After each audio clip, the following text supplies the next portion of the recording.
గురుగారు, వ్యాస భాగవతానికి గర్గ భాగవతానికి తేడా ఏమిటి? గర్గ భాగవతం ప్రత్యేకత ఏమిటి? వ్యాస భాగవతం పరిపూర్ణమైనటువంటి కృష్ణతత్వాన్ని తెలియచేస్తుంది. గర్గ సంహిత అని ఉన్నది, దాన్నే గర్గ భాగవతం అని పిలుస్తున్నారు లోకంలో. సంహిత అంటే వేద సమానమైనది, శ్రీమద్ భాగవతం కూడా వేద సమానమైనది. అయితే ఈ గర్గ సంహితలో రాధాదేవి యొక్క దివ్యమైనటువంటి తత్వం తెలియచేయబడుతుంది. భాగవత కథలు మాత్రం అందులోనూ ఇందులోనూ ఒకే రకంగా ఉంటాయి. కానీ గర్గ భాగవతంలో రాధాదేవి యొక్క దివ్యత్వాన్ని చెప్పారు.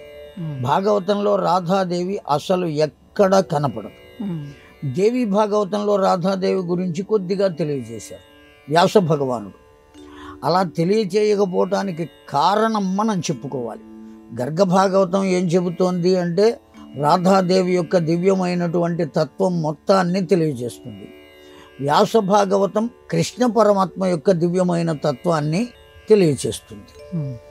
అయితే వ్యాస భాగవతంలో రాధాదేవిని గురించి ఎందుకు చెప్పలేదు వ్యాసుడు అని గనక అనేట్లయితే, శుకయోగీంద్రుడు రాధాదేవి ఉపాసనాపరుడు. ఉపాసనాపరుడు అంటే కేవలం ఆవిడ్ని తానుగా ఊహించుకుని ఆ తత్వాన్ని పరిపూర్ణంగా పొందినటువంటి మహానుభావుడు శుకయోగేంద్రుడు. ఆ కారణం చేత ఆ పేరు తలుచుకున్నంత మాత్రం చేతనే అతని హృదయం తడిసిపోతుంది. ఎతో వాచో నివర్తంతే అప్రాప్య మనసా సహా అని వేదం చెప్పినట్టుగా మాట పెగలని పరిస్థితి ఏర్పడుతుంది.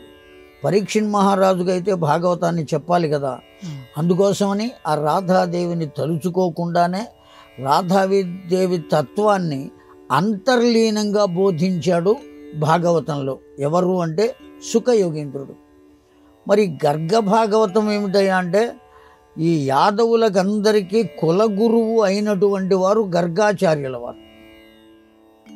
వాళ్లకు ఉపనయనాలు కానీ పెండ్లిండ్లు కానీ మంచి చెడులు కానీ ఏవైనా కూడా యాదవ వంశం మొత్తానికి కూడా జరిపించేటువంటి వాడు, జరిపించవలసినటువంటి వాడు కులగురువు ఎవరు అంటే గర్గాచార్యుల వారు.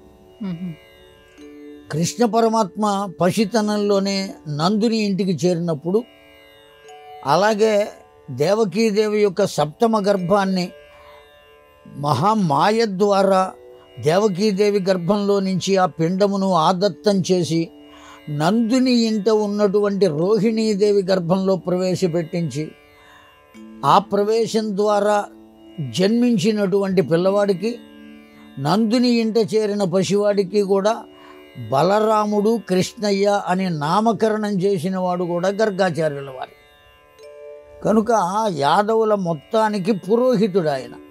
కేవలం పురోహితుడే కాదు, గొప్ప తపస్వి, గొప్ప భక్తి, జ్ఞాని అన్నీ కలిగి ఉన్నటువంటి వాడు. ఆ కారణం చేత గర్గాచార్యుల వారే చెప్పినట్లుగా వ్యాసుడు చెప్పాడు. అది కూడా భాగవతమే.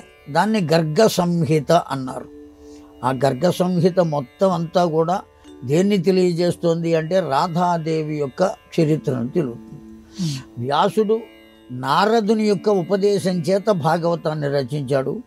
గర్గాచార్యులు కేవలం తన తపోశక్తి చేత, భక్తి విశేషం చేత ఆ సంహితను రచించారు, గర్గ సంహిత అనేది. ఈ రెండిట్లోనూ ఒకే గాథలు చెప్పబడ్డాయి కనుక దాన్ని గర్గ భాగవతం అన్నారు, దీన్ని వ్యాస భాగవతం అని చెప్పారు. ఒకటే ఉన్నాయి కానీ తత్వములు మాత్రం వేరు తత్వాలు.